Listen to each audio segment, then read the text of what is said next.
Vivek ZPHS Koruprolu ninth class నేను చదువుతున్నాను. మా స్కూల్లో మొక్కలు నాటుతున్నాము. అందరూ నాటండి, ఎవరు మొక్కలను నరకవద్దు.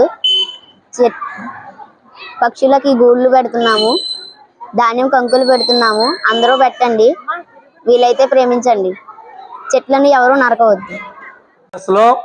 మరి పక్షుల యొక్క పెంపకం గురించి, పిచ్చుకలను కాపాడడం గురించి కూడా ఒక్కసారి మాట్లాడుకుందాం. పిచ్చుకలు మన పర్యావరణంలో భాగం.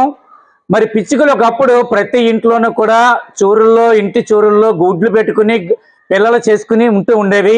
ఇప్పుడు మారుతున్నటువంటి మరి జీవన పరిస్థితుల దృష్ట్యా అందరూ కూడా తాటేకల నుంచి స్లాబ్ ఇళ్లలోకి మారడం వలన పిచ్చుకలు చాలా వరకు కూడాను అంతరించిపోయాయి. మీరు చూడండి, ఒక్కసారి గుడి కట్టేటప్పుడు గుడిలో పావురాలు ఉండటం కోసం ఖాళీ ఉంచేవారు.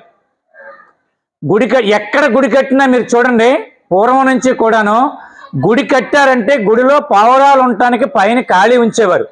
పావురాలు అందులో గుడ్లు పెట్టుకుని అక్కడ జీవిస్తూ ఉండేవి.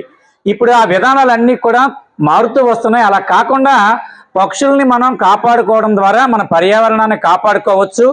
మన చుట్టూ ఉన్నటువంటి పంట మీద వచ్చేటువంటి చీడపీడలను కూడా తిని ఒక మంచి మనకి పర్యావరణాన్ని కాపాడడంలో కూడా ఈ పిచ్చుకలు అనేవి మనకి సహాయపడుతున్నాయి. ఒకసారి పట్టుకోండి మాస్టర్. ఇప్పుడు మనం చూసినట్లయితే కనుక ఈ పంటకు వచ్చేటువంటి దీని మీద వాడేటటువంటి పురుగులు కానీ దోమలు కానీ పిచ్చుకలు తింటాయన్నమాట. పిచ్చుకలు తిని సహజ సిద్ధంగానే ఈ క్రిమికీటకాలు పెరగకుండా మనం కాపాడుకోవడం జరుగుతుంది. ఆ పిచ్చుకలే లేకపోవడం వల్ల రైతులు మన పొలాల మీద కొట్టేటువంటి పురుగు మందుల వల్ల వాతావరణ కాలుష్యమే కాకుండా మనం తినేటువంటి ఆహార పదార్థాలన్నీ కూడా కలుషితం అయిపోతున్నాయి. పూర్తిగా మనకి చాలా వ్యాధికారమైనటువంటి క్రిములన్నీ కూడా ఆహార పదార్థాలను పాడు చేస్తూ మన యొక్క ఆహారం ద్వారా మన శరీరంలోకి వెళ్తున్నాయి. కాబట్టి ప్రతి ఒక్కరూ కూడా మన చుట్టూ నడుకోవాలి. వాటిని సంరక్షించుకోవడం కోసం మనం కృత్రిమంగానే సరే కొన్ని ఏర్పాట్లు చేయాలి. వాటికి కావాల్సినటువంటి నీటిని తప్పనిసరిగా స్లాబ్ మీద కానీ ఇంటి దగ్గర కానీ పెట్టడం ద్వారా వాటికి కావాల్సినటువంటి నీరు ఆహారం కూడా దొరుకుతుందని కూడా ఈ సందర్భంగా మీకు అందరికీ కూడాను తెలియజేస్తున్నాను. మరి ఈ విషయంలో మరి తెలుగు రాష్ట్రాలైనటువంటి తెలంగాణ, ఆంధ్రప్రదేశ్లో విశేషమైనటువంటి కృషి చేస్తున్నటువంటి గ్రీన్ క్లైమేట్ ఆర్గనైజేషన్ టీమ్ మెంబర్స్కి, మరి వ్యవస్థాపక అధ్యక్షుడైనటువంటి జేవి రత్నం గారికి కూడా మరి ప్రత్యేకమైనటువంటి అభినందనలు తెలియజేస్తూ ప్రతి ఒక్కరూ కూడా దీంట్లో భాగస్వాములు అయ్యి మరి పక్షుల్ని పెంచడంలో మనం అందరం కూడా తోడ్పడాలని చెప్పని, పిల్లల్లో ఈ అవగాహన కలిగినట్లయితే కనుక రాబోయే రోజుల్లో దాన్ని కాపాడడం జరుగుతుందని కూడా ఈ సందర్భంగా తెలియజేస్తూ సెలవు తీసుకున్నాను. ధన్యవాదాలు. మైక్ ఆన్ చేయండి. నా పేరు సత్యనారాయణ అండి. మరి స్కూల్లో ఇంగ్లీష్ అసిస్టెంట్ కింద పనిచేస్తున్నాను. మరి ఈరోజు రత్నం గారు పాఠశాలకు విచ్చేసి మరి పిల్లల్లో మొక్కల పెంపకము గురించి అవగాహన కలిగజేశారు. అలాగే పక్షుల యొక్క ఆవశ్యకత, పక్షులు ఏ విధంగా పరిరక్షించుకోవాలా, పక్షులు అంతరించిపోతే జీవ వైవిధ్యం ఏ విధంగా దెబ్బతింటుందో మరి చక్కగా పిల్లల్లో అవగాహన కలగజేశారు. మరి ఈనాడు మీ అందరికీ తెలుసు, మరి మేము చిన్నప్పుడు మా సార్ చెప్పినట్టు అప్పుడు అన్నీ కూడా కమ్మలిళ్ళ నుండి మేము సెలవు వస్తే నిచ్చెన వేసుకొని ఈ పక్షులు ఈ పిచ్చుకలు పట్టుకోవడానికి ట్రై చేసేవాళ్ళు అన్నమాట. మాకు ఒక ఆట ఉండేది. మరి ఈ పక్షులు వల్ల మీ అందరికీ తెలుసు, ఈనాడు పంటలు ఏ విధంగా తెగుళ్ళకు గురవుతున్నాయో, అనేక రసాయనిక మందులు వాడడం వల్ల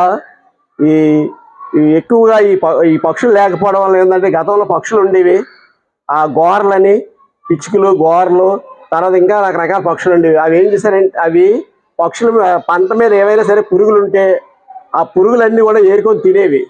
దానివల్ల ఏముందంటే, ఈరోజు కురుప్రోల్ జూనియర్ కాలేజీలో పర్యావరణ పరిరక్షణ కోసం విద్యార్థులు, లెక్చరర్లు, ప్రిన్సిపాల్, ఉపాధ్యాయులు అందరితో కలిపి కార్యక్రమం చేయడం జరిగింది. ప్రధానంగా పిచ్చుక గూళ్ళు ఏర్పాటు చేయడం ద్వారా పిచ్చుకలను పరిరక్షించడం, అలాగే ధాన్యం కంకుల కుచ్చులు ఏర్పాటు చేయడం ద్వారా అన్ని రకాల పక్షులకు ఆహారం అందుబాటులో ఉంచడం, నీటి వసతి పక్షుల కోసం ఏర్పాటు చేయడం. ఈ కాలేజీ ఏదైతే ఉందో దీన్ని ఒక ఆశ్రమం తరహాలో మొత్తంగా పండ్ల తోటలో ఔషధ మొక్కలు, పక్షులు గూళ్ళు పెట్టుకునే, పక్షులకు ఆహారాన్ని ఇచ్చే చెట్లు పెంచాలన్న కార్యక్రమాన్ని చేపట్టడం జరిగింది. ఈ ఏడాది ఇక్కడ కనీసం ఏం లేదన్నా 1000 వరకు మొక్కలు నాటి పెంచాలనే ఆలోచన చేస్తున్నాం. Thank you. Last I'm studying in 9th class ZPHS Koruprolu. మా స్కూల్లోకి మొక్కలు నాటమని చెప్పడానికి వచ్చారు. మామిడికాయలు ఏమన్నా సీడ్స్ నీసిన ఫ్రూట్స్ సీడ్స్ కట పాడేయకుండా అవి దాసి వాటిని నానబెట్టి ఆరబెట్టాక అవి సీడ్ బాక్సెస్ చేయండి. ఇంకా కొండల ప్రాంతంలో కట మొక్కలు నాటడానికి ప్రయత్నించండి. పర్యావరణాన్ని ప్రతి ఒక్కరూ పక్షుల్ని హాని చేయొద్దు.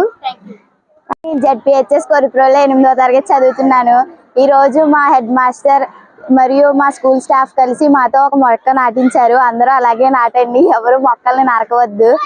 తర్వాత పక్షులకు గూళ్ళను కూడా ఏర్పాటు చేశారు, ధాన్యం కుంచులను కూడా ఏర్పాటు చేశారు. చాలా ధన్యవాదాలు.